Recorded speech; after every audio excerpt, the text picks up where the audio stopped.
Hello everyone and welcome to Overall Vibing, where I wear overalls and vibe. My name is Zachary Medeiros and I am the host of this crazy, new, exciting podcast that you're watching or listening to right now. And before we get into it, this is the very first episode. Before we get into it, I just want to remind you guys that this episode is sponsored by Anchor.fm, the easiest way to make a podcast. Be sure to learn more about them in the description. Alrighty, so this is the first episode. This is the first episode of Overall Vibing. Really excited about it. Took a lot of inspiration from many other podcasts, and by many I mean two.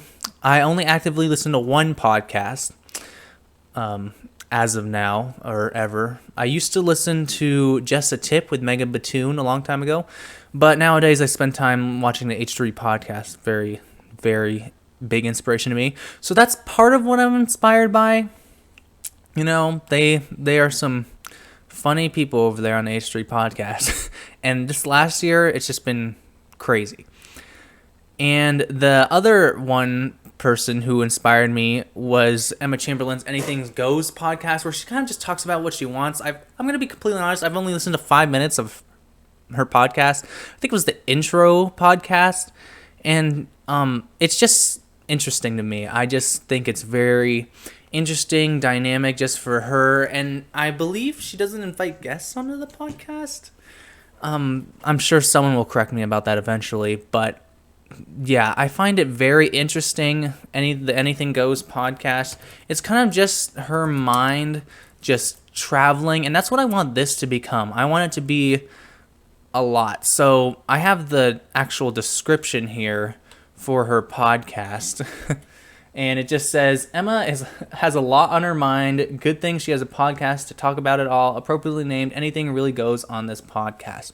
So, yeah, that's mainly a lot what I took for. So I took parts and pieces of these two and mashed it together. As I said before on my vlogging channel, my main channel actually, where I started on YouTube, I got started with vlogging from someone else. So you just take some inspiration, you kind of make it your own, you know.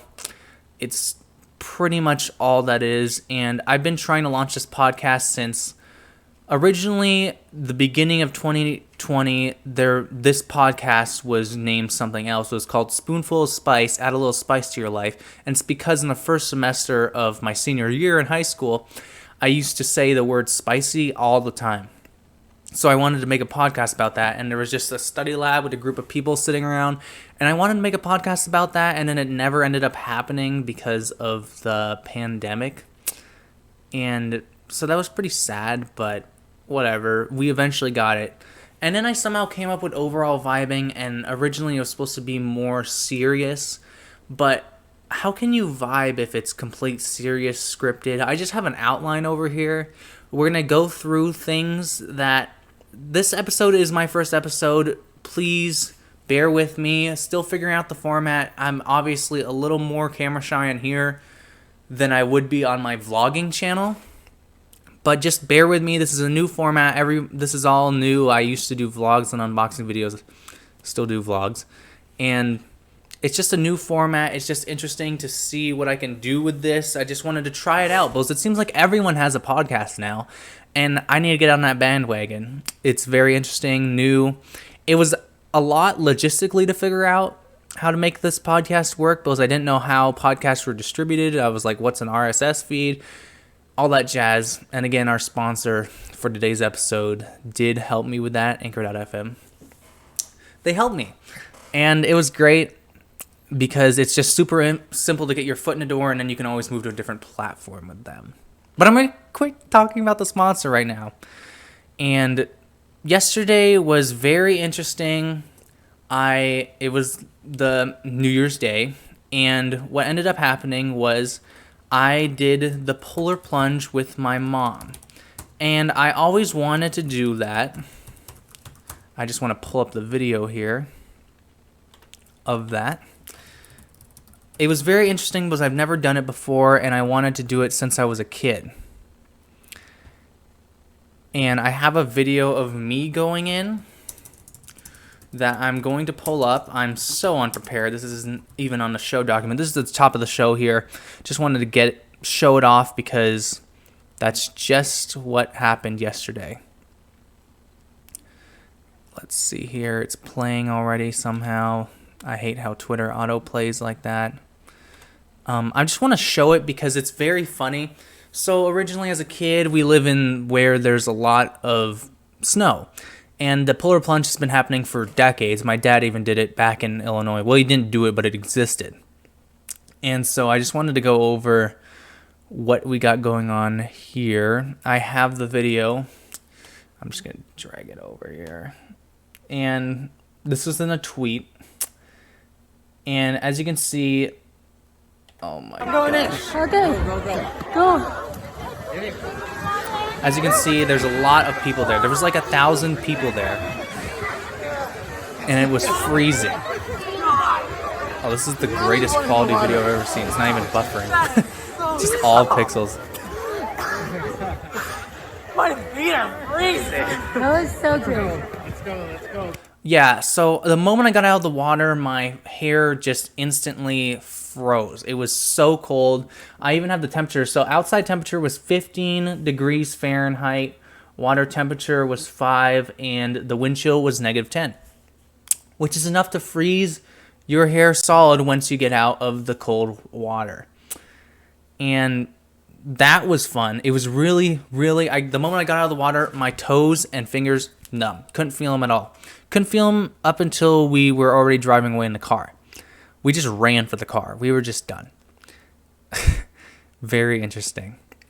And as you can tell, this podcast is going to be a lot about me rambling about things. And at the top of the show here, I wanted to talk about how guests will eventually be coming on. It's kind of hard to get people in here or even on a Zoom call.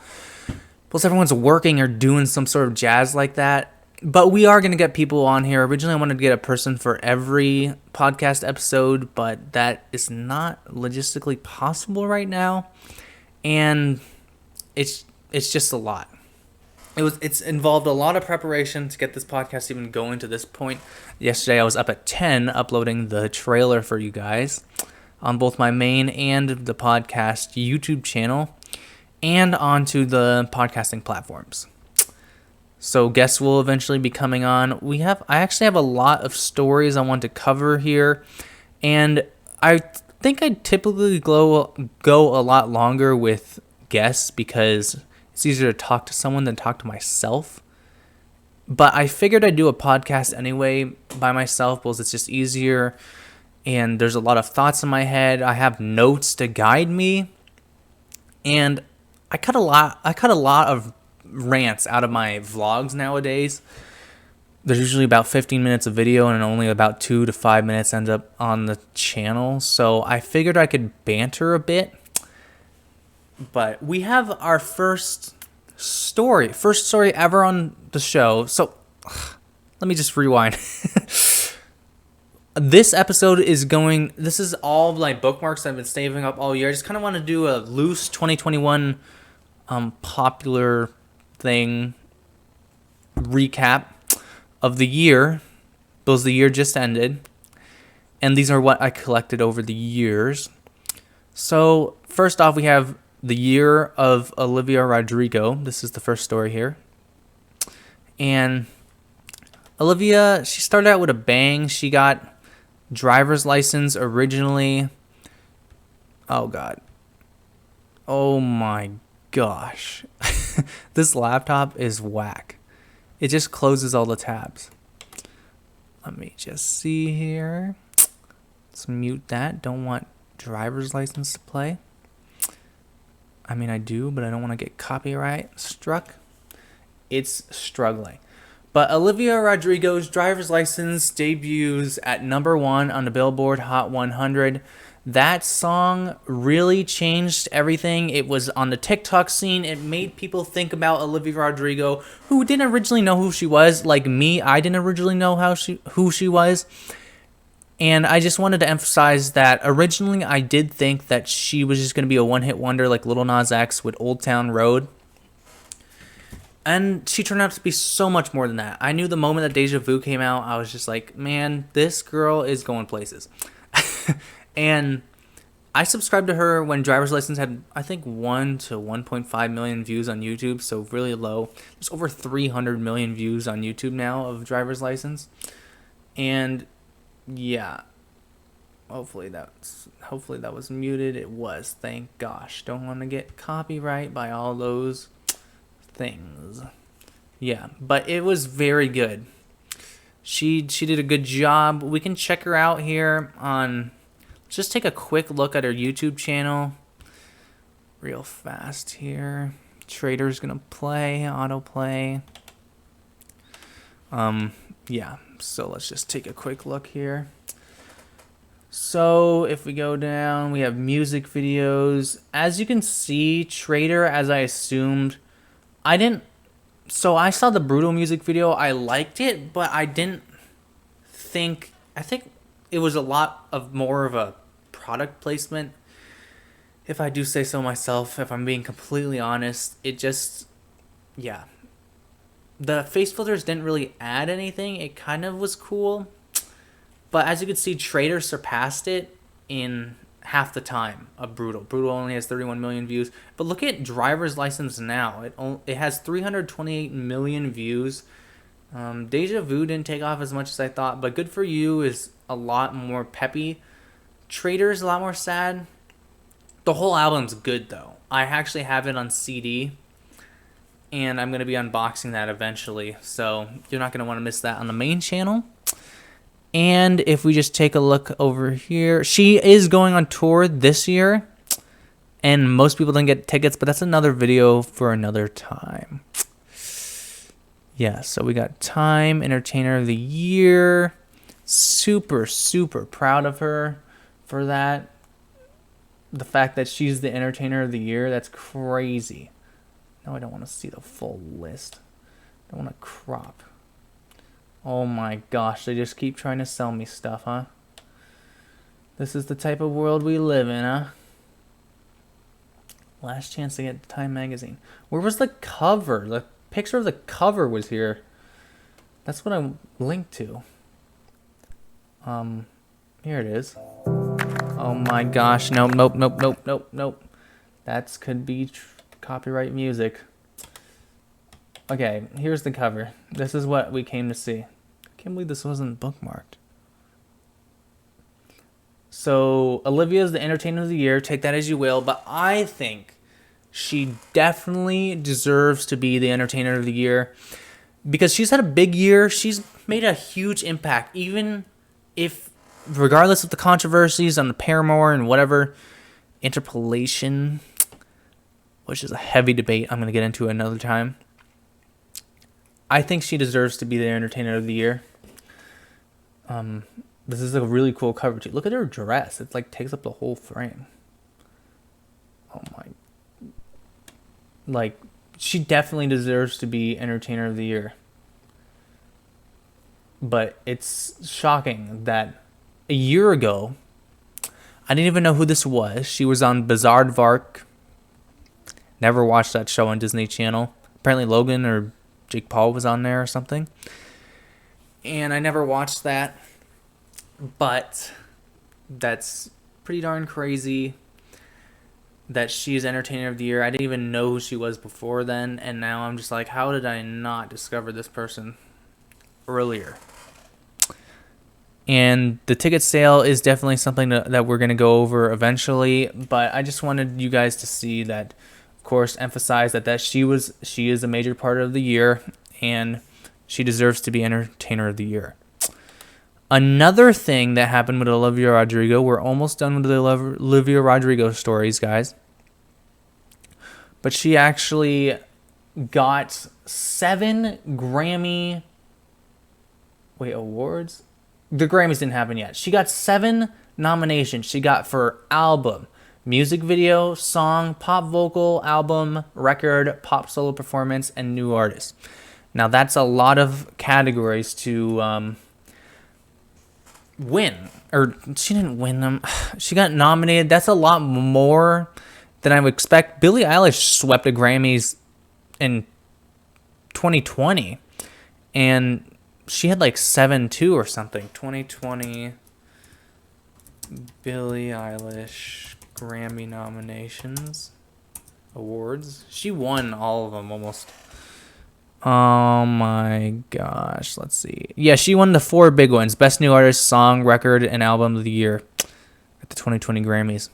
Good for her. I've kind of moved on from Billie Eilish. I used to be a huge stan. Now I like her music. I've kind of came back to that. And another big thing about this year is the Grammy nominations for this year, which I feel like popular music really drives the year, really sets the stage for what's going on in the year. So we're just going to take a quick look.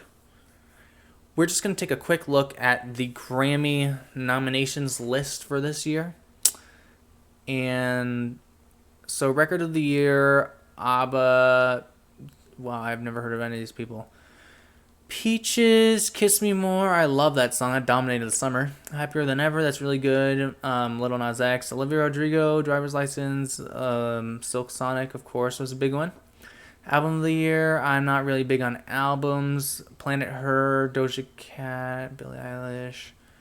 I'd say either Doja Cat or Billie Eilish should win that. Oh, no. What the hell's wrong with me? Sour. Sour should win that one. Best Album of the Year. Taylor Swift. Wow, that's a lot of song credits. Whoa. Song of the Year. Let's see here. If I could scoot that. Oh, that's perfect. Song of the Year. Let's see here. Driver's License, obviously. But we got a lot of Lil Nas X. Kiss Me More, Happier Than Ever. Driver's License, Peaches, Right on Time. Best New Artist, I think, should be Olivia Rodrigo. Olivia Rodrigo deserves to sweep these Grammys. Best Pop Solo Performance, Driver's License, easy. Everyone's pretty much dominating the categories, as I can see. Duo, I'd go with Kiss Me More. I'm not a big Justin Bieber fan. Oh, Coldplay? Huh. I could go for that too.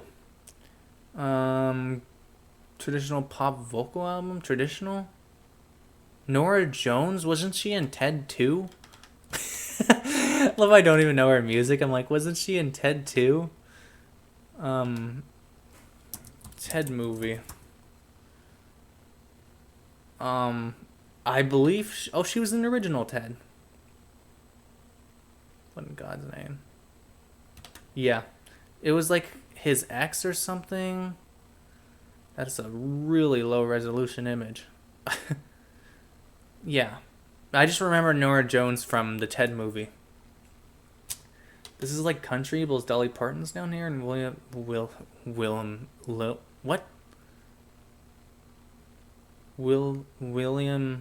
I almost said Willem Neeson. Willie Nelson, Jesus. Sour, Best Pop Vocal Album. Trader should really hit those notes. Best Dance Electronic Recording. I don't know any of these, actually. I guess I'm not into electronic. I don't know any of these ones either. Best Dance Electronic. Contemporary. Don't know anyone there. Rock, AC/DC, still somehow fighting. Foo Fighters, it's pretty much the only people I know on the rock side. Best Metal Performance. Don't know any of those people either. Rock songs. Paul McCartney still writes music? Best Rock Album. AC/DC, Foo Fighters, Paul McCartney. Oh, Paul McCartney. Alternative. It's an album. Halsey. Haven't heard of any of Halsey's music actually on the radio or anything for quite a long time. Best R&B. Peaches is R&B. I'd have to go... So I don't like Justin Bieber, but I think Peaches should win R&B. I don't know why. I just like the... Boom, boom, boom. That's not even how it goes. It's just I got my peaches down in Georgia. Yeah. You know? That just hits different. When you're driving down the highway, it's incredibly exciting. Let's see here. R&B performance. Her is the only one I recognize. Leon Bridges. For some reason, I also recognize that. Best R&B song. Good Days. SZA's Good Days, that hits home. Leave the Door Open's pretty good. The other people I don't know. I don't know anyone in the R&B album, best progressive R&B. I didn't know there were so many categories. Wait, how far along? Oh my gosh, this is going to be a long segment. But we have the time. We have unlimited time, baby. Okay. Best R&B album, We Are, Gold Diggers, Back of the Mind. Best rap, don't really like rap. The only one I might notice is Cardi B, Up. Is it the Get It Up? Is it not up? Up. Doja Cat and Cardi B really. Doja Cat.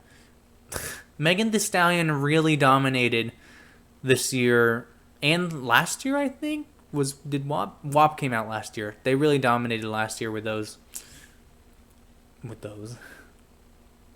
Need to Know is definitely not my favorite. That's one of my least favorite songs, but they keep playing it on a radio. Industry Baby. I don't know if I remember that song. Best rap song. There's a lot of rap categories, but it's good. I know a lot of people like rap. I'm just going to skip that. Donda, I didn't hear any good things about from Kanye West. Camera Roll. Casey McGraves made a song, okay? A song that I liked that I did not know or think of as country. It sounds a lot like pop. It's called Justified. And I don't know if that's from that album or not, but Justified really hits home. If I cry just a little inside, I hate you. I don't want to get copyright, so I hope you know why I'm humming that. Like that. Let's see here. That's the only reason I know Casey McGraves, if that's the correct person. Let's just move on. Country, I don't really listen to either.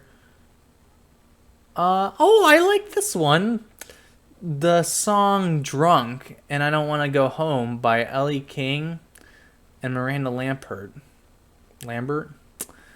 That was really good. I like that song. I think Ellie King wrote that song where it's like, hey, hey.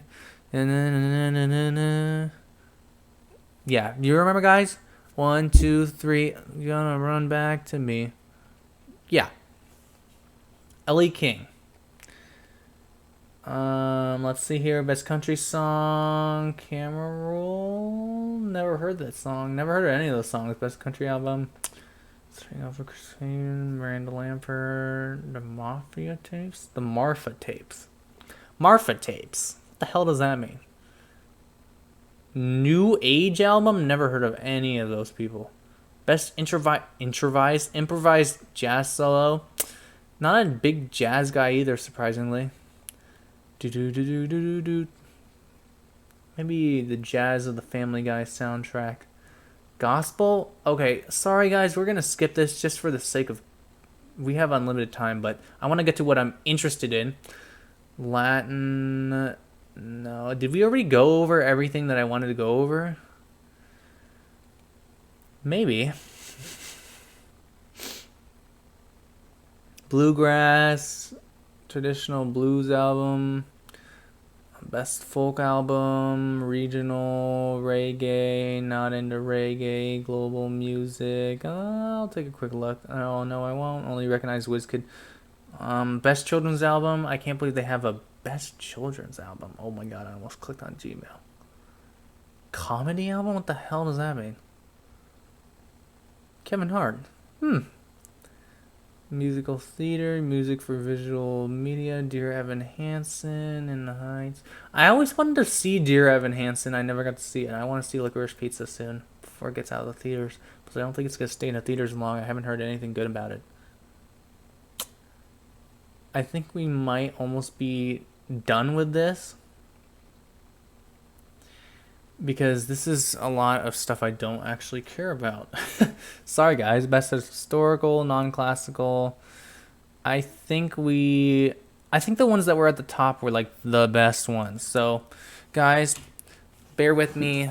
That was the Grammy nominations for this year. Another thing, oh my gosh, this document's crazy. Another thing that happened this year, for some reason I have a ton of things, but I have a Twitter video I just want to show you guys. This is big pop news this year. Harry Styles admits watermelon sugar is about orgasms, female orgasm, which we already knew. So I think you're going to want to listen to this video. If I could get it over there without it playing somehow. He admits that it's about the female orgasm. Oh my God. Please don't freak out. It's just, yeah. Please don't get adult rated, YouTube. I don't hear anything. Is there sound? Sorry, guys. The video is playing. I don't hear anything.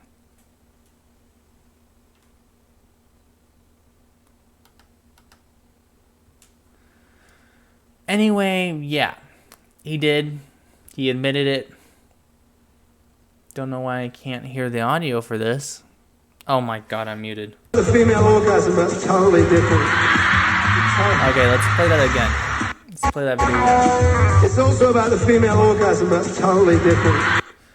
And then as you can see, all the fangirls are like, oh my God, it's about orgasm. Yeah. But we already knew that, watermelon sugar. Even if you look it up on Urban Dictionary, it's not appropriate. It was even like when it came out, watermelon sugar came out in 2020, did it? Did it not? I mean, did it not? Yeah. What does it say? The high one gets after sex. What? Oh my gosh, I just closed the window. Bear with me, guys. This is a new format. This computer's whack. It's from 2014. Okay. Let's see here. The watermelon sugar is referencing a woman's sexual organ and how it tastes. Hence why it, quote, tastes like strawberry on a summer evening. Not even. He also hints at the reference when he says, I want more berries. The lyric is very similar to the Cake by the Ocean by Dance, which I didn't know had any sexual innuendos in it. Because I was just like, na, na, na, na. Cake by the Ocean. I was like, what the hell does Cake by the Ocean mean? I thought it was just like a catchy tune. Watermelon sugar also sounds like a catchy tune, I guess. It's a little instant. Sexual organs are often compared to sugary types of desserts and songs. So that was something that happened this year. Harry Styles admitted that watermelon sugar is about orgasming. Let's see here. This next story, Disaster Girl makes $500,000. This is the meme girl. So let's see here. If I could just drag it over there. So Disaster Girl is 21 now and just made $500,000 off of the meme. This meme, Disaster Girl, if you didn't know, the girl that's like looking at the camera while the house is burning down and she's like kind of smirking a little bit. It says Zoe Roth, now a senior in North Carolina, plans to use the proceeds from this month's NFT auction to pay off student loans and donate to charity. So that's pretty cool. She didn't like just take it for herself, but I don't know how I feel about NFTs, you know, because it's just like people do art and actually put in work, and then you're buying like a Google image for $500,000 and millions of dollars. It just doesn't make any sense to me. It just doesn't make any sense to me. So this year, that's what happened. Disaster Girl makes $500,000 for her memes to pay off her student, instead of having to get a student loan or anything like that, and donating to charity. Pretty good. Disaster Girl. We have to see Disaster Girl now. There's a YouTube channel that does behind the meme or something. They invite everyone from all these classic memes onto the what is it called? Let's see here. It's a BuzzFeed. Let's see here. Open that. This is what I think I saw on YouTube, where BuzzFeed brings on the source of the meme onto a video on their YouTube channel and talks about what came about it, how the meme formed, what they're doing now. crazy. This is the girl. She was like a kid when I was a kid, if she's just now graduating from high school. So that was BuzzFeed. Did I close that? Nope. Okay. On to the next story. Betty White dies. I just wanted to give you guys a little... She's the Golden Girl lady. I just wanted to give a little homage to her. We stan Betty White. She died at 99 on December 31st. So she almost made it to the new year, but we remember her from Golden Girls. I don't know what you remember her for. I never watched Golden Girls, but obviously this is a loss. Betty White was 99. 99. I hope I lived till 99. But that is a long life. That's actually, she lived a lot longer than the life expectancy. The life expectancy is like 78 or something. So it's really incredible that she made it. But she didn't have like a crazy like physical job. It was more of acting and sort of thing. But I heard she was a sweetheart. Like, she donated to Animal Conservancy. So we applaud her for that. This next story is something that also happened. It involves Billie Eilish. Pop star Billie Eilish. So it all started with Vogue. She was on the cover of Vogue this year, and people getting butthurt when she posted these pictures on her Instagram that she was on the Vogue cover. People were getting butthurt about it. This is the cover photo. People were getting butthurt about it. Bills are like, "Oh, you're just a sellout now. You're selling out your body." And people were genuinely upset that she was on the Vogue cover, and that she like broke the internet by wearing a corset in the Vogue cover. Here's the actual Vogue cover. Let's see here. Here's the actual Vogue cover. But people were upset. People saw this and were like, she's just sexualizing her body and monetizing it. And it's very counterintuitive. As you can see, it says, it's all about what makes you feel good on the cover. Honestly, guys, Billie Eilish is gorgeous. Like, the blonde surprised everyone this year, but this is a gorgeous, beautiful woman. And yeah, I used to fanboy over her all the time back in 2019, but wow, absolutely gorgeous. And I don't know what everyone's getting butthurt about. They're like, oh my god, why is she doing that to herself? And a lot of the reason why she was wearing baggy clothes back then and all that stuff is because she was self-conscious about her body, and she was underage. 17 years old. And she didn't want a bunch of perverts looking down her chest. Like everyone getting shook. But because of that, her wearing that corset, she lost 100,000 followers on Instagram. I love this insider this insider article. Billie says she lost 100. Oh my gosh. Oh my god. Okay, hold on, guys. I don't have it. Why do all these websites hate ad blocker? Probably because that's the only way they make money. Yeah.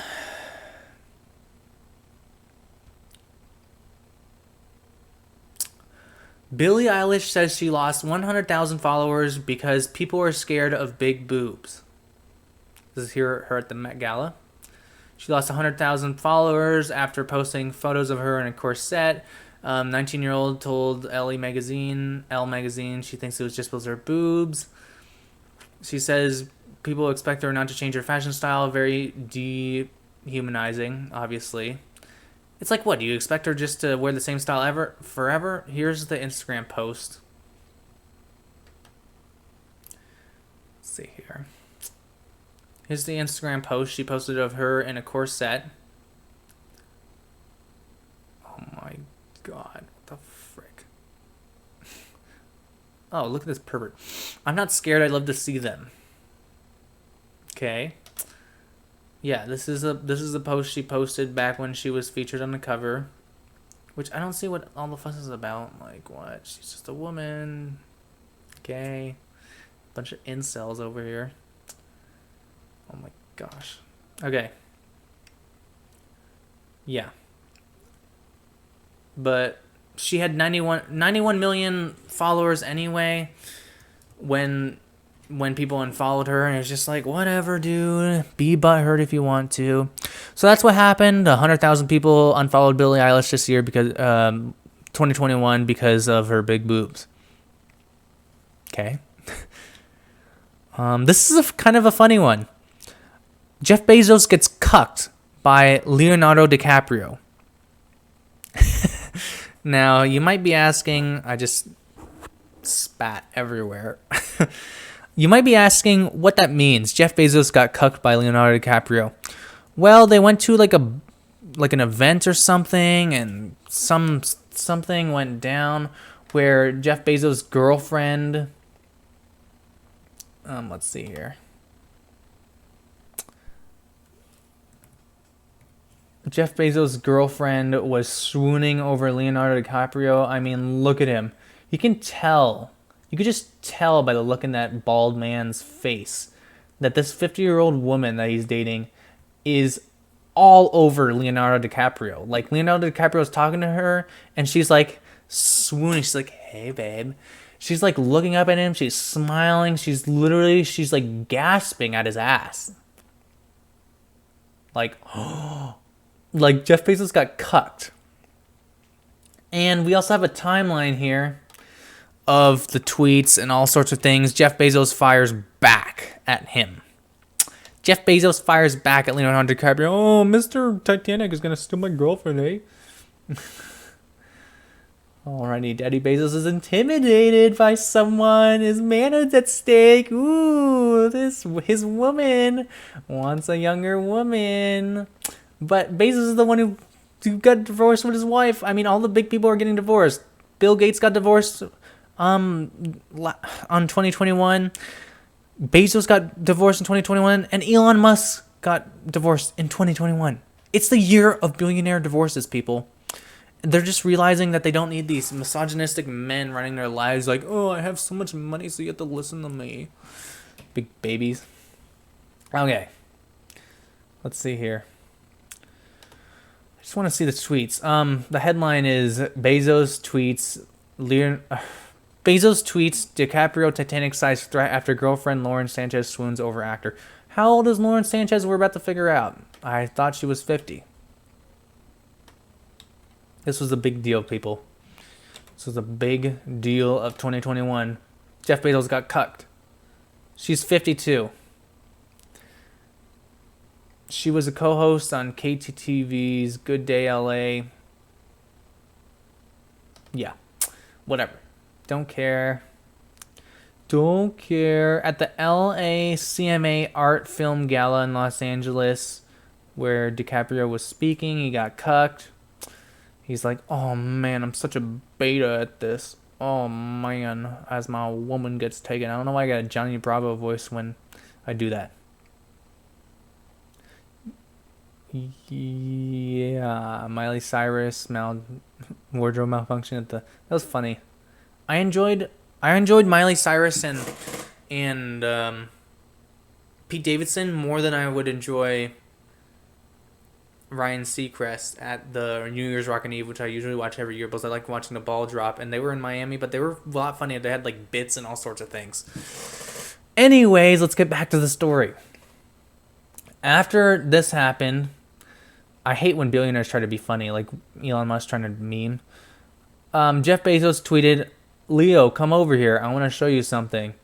And he's standing next to a sign. This guy's insane. He's standing next to a sign that says, danger, steep cliff, fatal drop.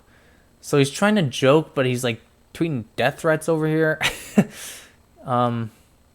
Yeah. This guy's literally insane. I feel like if he wanted you dead, he would. He's just rich. This is them together. Anyway, that's the story. I don't think Leonardo would ever be intimidated by Jeff Bezos. I mean, come on, man. Come on. So that was that. Bezos gets cucked by Leonardo DiCaprio. Interesting. This next story was a big one for a lot of people. OnlyFans banned adult content. They said they were going to ban adult content and then backed up on it. So I have the first tweet here where they initially banned it. They put out a statement, actually. And the statement said, effective... it's European. Effective the 1st of October 2021, OnlyFans will prohibit posting any content containing sexually explicit conduct in order to ensure the long-term sustainability of the platform and to continue to host an inclusive community of creators and fans. We must evolve our content guidelines. Creators will continue to be allowed to post content containing nudity as long as it is consistent with our acceptable use policy. These changes are to comply with the requests of our banking partners and payout providers, all about money here. We will be sharing more details in the coming days and will actively support and guide our creators through this change in content guidelines. So that's what they put out on August 20th. Now, if you don't know what OnlyFans is, it's basically all adult videos and photos. That's what the platform's known for. I don't care what those people say. OnlyFans is literally adult content. Any girl who has an OnlyFans, it's not like a pay-per-view vlogging series. It's nudes. OnlyFans is only for sexually explicit content. So the fact that they would even think about this, abandoning their creators, I mean, YouTube does this, abandoning their creators just to make more money, it's like the adpocalypse of 2017. And on just 5 days later, on August 25th, they put out another thing saying they were rolling back their decision. This is a Variety article here. OnlyFans drops planned adult content ban will continue to allow sexually explicit content. Where is it? Read more. What? Is this the end? Anyway, they went back on it. They put out a statement saying, thank you to everyone for making your voices heard. We have secured assurances necessary to support the diverse creator community and has suspended the plan. Here's the keyword, suspended the plan to the October 1 policy change, which means OnlyFans could do it again. But this next time they could, instead of threatening it, they could actually not go back on their word and actually do it. And then people would be forced to go to Fansly or some other pay-per-view subscription site. But OnlyFans is the best. It's literally all adult content, people. OnlyFans. So many girls have OnlyFans now. So many guys have OnlyFans. But any girl who has a link tree in her bio has an OnlyFans. Sorry. But it's true. OnlyFans, there's nothing wrong with that. Like, I don't know why everyone has like so much trouble with sex workers. It's work. They're making a living. I don't understand what the problem is with that. OnlyFans, let these girls make a living for themselves. If they want to do it, this is a lot safer than the Hub. I think because they're in control. They're able to do their own content by themselves with someone else if they want to. They're in charge. That's what I like about OnlyFans. You can set your own prices. You can make your own career. You don't have to go through a sexually explicit video agency and like be assaulted. That's all I gotta say. So that was the great 5-day scare that everyone got from OnlyFans when a bunch of people moved to Fansly. Alrighty. And we have another story here. The great Facebook outage of 2021. So it was exciting. Facebook went out. That included Facebook, WhatsApp, and Instagram. People were actually looking up at their phones because a lot of people my age use Instagram all the time. They check it frequently. And it happened October 5th, I believe. October 5th. Big part. They lost like billions of dollars or something. people flock to other places to communicate, and they brought down servers. Twitter never went down, oddly enough. But this is what happened. October 5th, I believe. Yeah. October 5th. But one of these things that happened was the whistleblower. Let's see here. The whistleblower came forward on 60 Minutes the day before Facebook went out. As you can see, outage and whistleblower testimony renew focus on dangers of Facebook's global outreach. Facebook is a lot. Facebook is in control of a lot of our lives.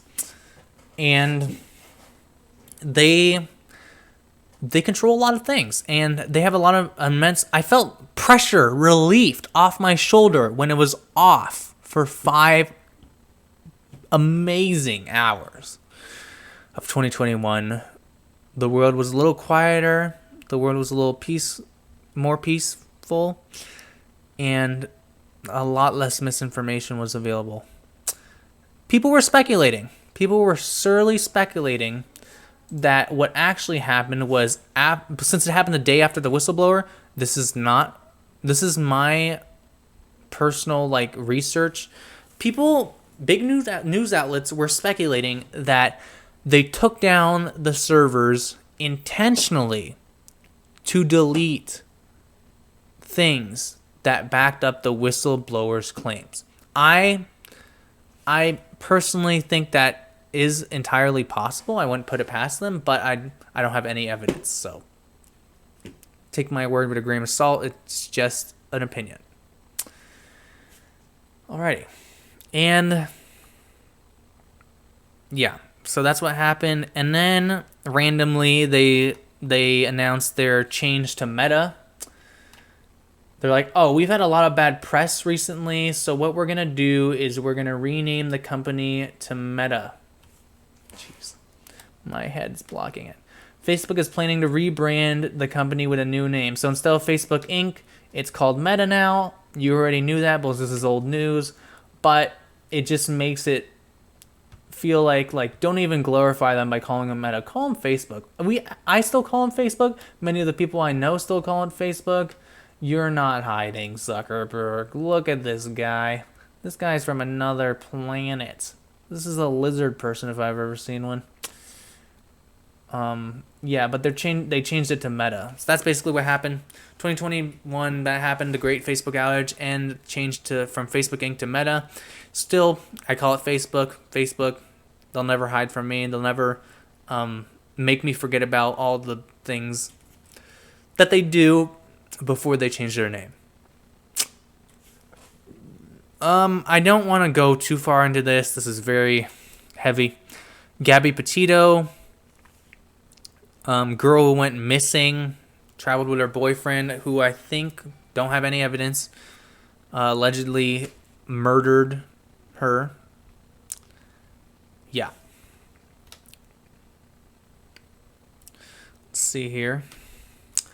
Timeline of Gabby Petito. I'm not going to go into the timeline, but basically, there was a brawl. The police pulled them over. There was a domestic dispute. She said she was fine. They left her with him. Then they had another sprawl. Then their remains were found somewhere, and then he was hiding. His parents helped him hide or something, and then his body was found somewhere else too. They concluded that from dental records and all sorts of things, they think that he might have just unalived himself. Suppose he couldn't bear the burden. But why did you... She was such a nice girl, I assume. I don't know her. But nobody deserves to be killed.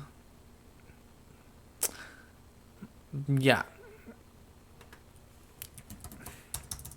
Dead air. But she was a lot... She got a lot of press, which is interesting. Was a lot of Native people don't get press, but whatever. That's another thing that happened this year. big part of this year. Oh, there's a beautiful sunset, guys, right behind the camera. I'm looking out the window right now. Yeah. It's beautiful. Serendipitous. So the next story, influencer poses next to open casket at her dad's funeral. What is this? Okay, let's see here. So this got covered by large news outlets and she deleted her Instagram. But let's see here. Social media influencer faces backlash after posing in front of father's open casket. She's wearing a nice dress. I have the pictures. Can't continue reading, whatever. I have the pictures right here on Twitter. So what happened was it was her dad's funeral, it was an open casket. She decided, hey, I'm going to wear this cute black dress and pose in front of it. So this is her Instagram, which is now deleted, but she's posing in front of it. She's like, ooh, look at how cool this black dress is. So sexy. And yeah, she even does like a little leg thing. She's like, oh, my dad's dead. My dad's dead. Let me pose for a selfie. You know? Like, what in God's name is this? Okay. Yeah. And he has an American flag, so he might have been a war veteran. So this is really messed up that she did this. But she got canceled off of Instagram.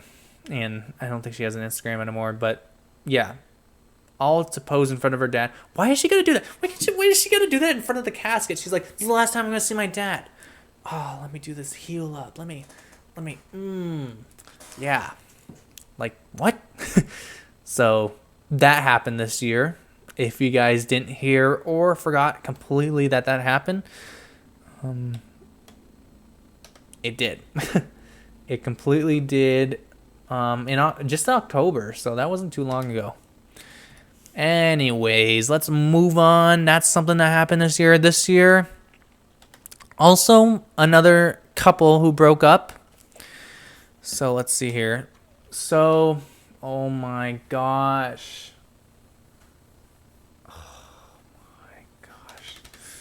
Sorry guys, my ad blocker is causing trouble. I have to open an incognito window, but it's just like that. So great. Okay.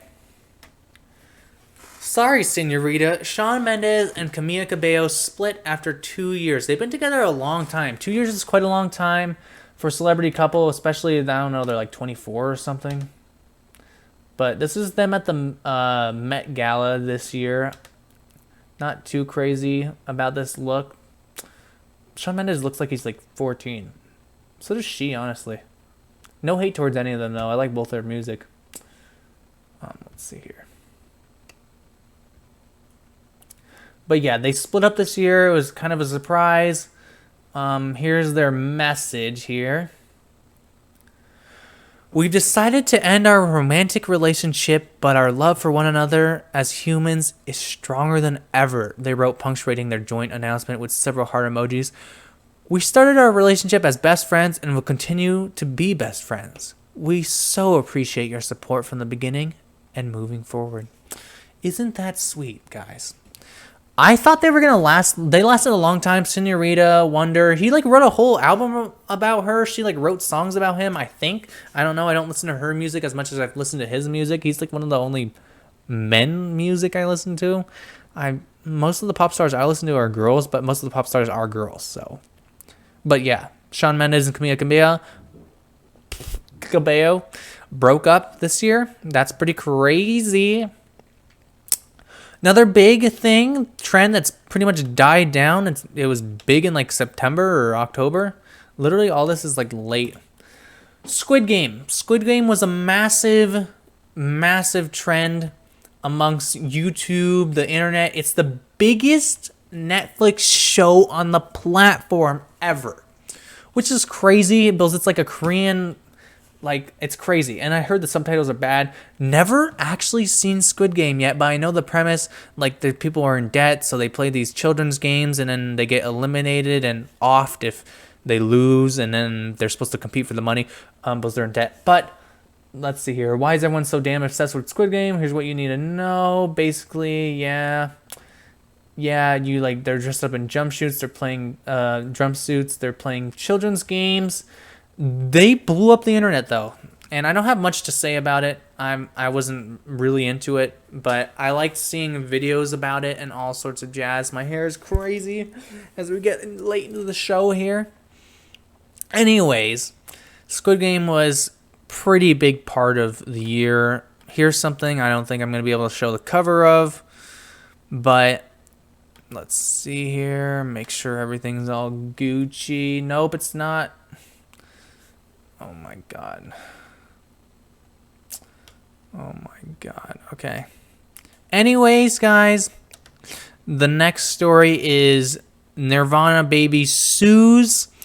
We don't have to show it. Nirvana baby sues Nirvana. His name is Spencer Alden. He's the naked baby on the Nirvana Nevermind cover. Iconic cover. The baby chasing the money. Says that he engaged in child pee when the band used a picture of him naked on the cover throughout the breakup album. And honestly, I don't think it's the band's fault. They were just hiring him. It was the parents that did that. But honestly, I think he's just doing a cash grab. He's 30. He sees how famous it became. He was drifting. He was 4 months old when he was photographed by a family friend in 1991, drifting nude in a pool, an Olympic swimming pool. Then he has filed several lawsuits against the estate of Kurt Cobain and former bandmates. He claimed that them, along with Geffen Records, which Geffen Records I've only heard of from Olivia Rodrigo, that's her record company. It's not her record company. That's the record company she is in. Geffen Records is the one who owns the rights to Nevermind, Nirvana songs, and but anyway, Geffen Records. They're so good. I've only heard of Republic, Atlantic, and RCA and all that sort of thing, like the classic Columbia records. But Geffen's been putting out some fire things. Nirvana, Nevermind, and Sour? Like, what? That's absolutely insane. So defendants knowingly produced, possessed, and advertised commercial child pee depicting Spencer knowingly receiving value in exchange for doing so, did not receive. He claims he suffered permanent harm. I'm not trying to discredit victims of CP, but this just seems like he waited so long. He's 30. He's seeking $150,000 from each of the 15 people. $150,000 times 15. That's how much he wants it from every single past band member, like Courtney Love and all those people. Let's see here. He wants $2.2 million. $2,250,000 is what he wants for damages. But that was 1991. It's 2022. That was 31 years ago. So I don't know if he has a case. I'm not a lawyer, though. But it's controversy that they exposed. He quotes that his parents made him expose himself so they could profit off of it. He was a baby. I don't know what that means. I'm not going to touch that with a 10-foot pole. But that was something that happened this year as well. Nirvana baby sues Nirvana. The next story that we have here is Elon Musk and Grimes breaking up. I'm not going to go over this in much detail because whatever. Grimes is I've heard her music. It's not my thing, but I can see why people like it. Elon Musk, he's shown his true colors the moment he opened his mouth. He's just not for humanity. He just sucks. He's another one of those jokesters on Twitter. Here's them together. I always thought they were kind of a weird couple. Their son's name is so hard to pronounce. It's like Xaaeyou. Elon Musk and Grimes' child name. Let's see here. Pronunciation. It says California regulations are not on board with the name. Pronunciation. Where did they even get this name? Let's see here. Oh my gosh, I don't want to play that. What in God's name? Can someone just tell me how to pronounce it? Jeez. It's pronounced Xaaey12. But what it looks like is, what it's spelled like is X, an A mixed with an E, A-12. Xaaey12. I think, hopefully they just call him Ash. Like, jeez. Just call him Ash. Suppose, oh wait, he's not going to go to a public school anyway. It doesn't matter. He's going to like go to their own school, like SpaceX or whatever. Xaaey12. I can call someone Ash. I can't call him 1,000 numbers and a serial number, all right? Anyways, let's stop getting derailed. Elon Musk and Grimes broke up. They got divorced. Just like every billionaire couple this year. We are semi-separated but still love each other. Did they get divorced? They broke up. I'm just going to say they broke up. I don't know if they're still married or not. But that's what happened. That's something that happened this year. Grimes still married. Or Elon Musk. They're semi-separated, citing distance. She's still living with Elon Musk. They broken up. Were they even married in the first place? I don't know. Whatever. They broke up. Guys, let's just not make that longer than it needs to be. Okay. Mitt Romney, like kind of like Mitt Romney. I don't know why I gained a British accent then, but Twitter was not happy. Oh my God, guys, we gotta wrap this up soon. All right, Twitter was not happy that Mitt Romney was getting credit for Corinne Bailey Rae's song. I actually didn't know this. So Mitt Romney did a cover of Put Your Records On. I didn't know it was a cover, and it was very popular when it came out. I don't know if remember if it came out last year or in 2021, but I didn't know there was an original song until I saw this trending on Twitter, that it's a real song that was made in 2006 by this girl, Corinne Bailey Rae. And actually, it's a lot better than his electronic, whatever he's doing.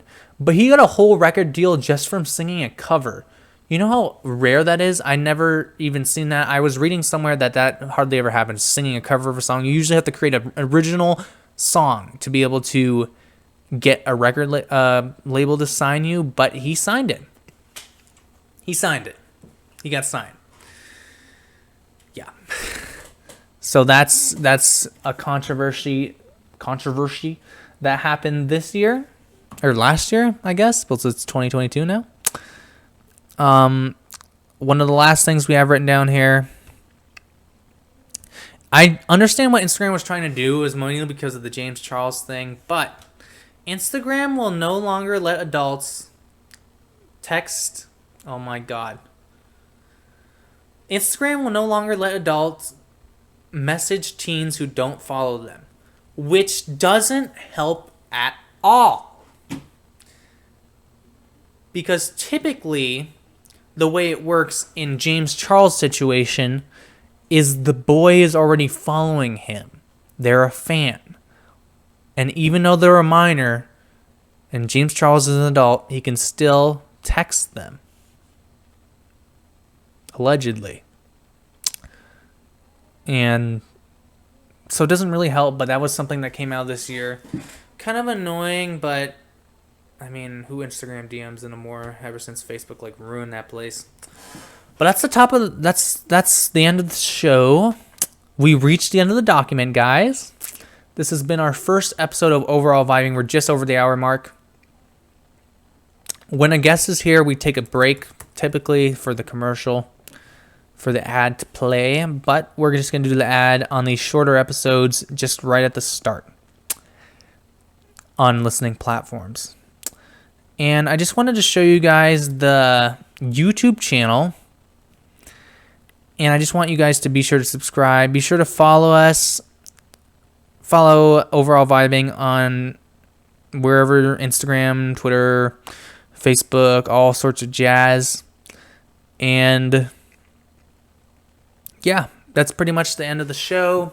I have nothing else to say. This has been the first episode of Overall Vibing, where I wear overalls and vibe. My name is Zach Medeiros. Thank you for listening, if you've made it this far, to the first ever episode of the podcast. I really appreciate you guys coming by. We're going to get some new content out soon. I'm hoping to do one podcast episode a week. I'm not announcing a day of the week yet, but I'm hoping we can get one out every once a week. Hopefully it might turn to once every 2 weeks once I get back to school, which is literally in a week. But I'm going bowling tomorrow with a friend. She might be coming on the show via Zoom eventually. But yeah, so I just want to thank you guys so much for coming here and hanging out for an hour, listening to me. This is going to be a very fun thing that we're going to be doing, where you vibe with me, we make a podcast, you listen to the podcast, and we have a good time. We comment on all sorts of things. You see that? That's a wide variety of things. Typically I just throw things into bookmarks and put in a show document that looks interesting to me, and we will talk about it. So thank you guys so much for listening, watching, wherever you are, and I hope we're going to have a good new year. Yeah, so thank you so much. I will see you guys later. Peace.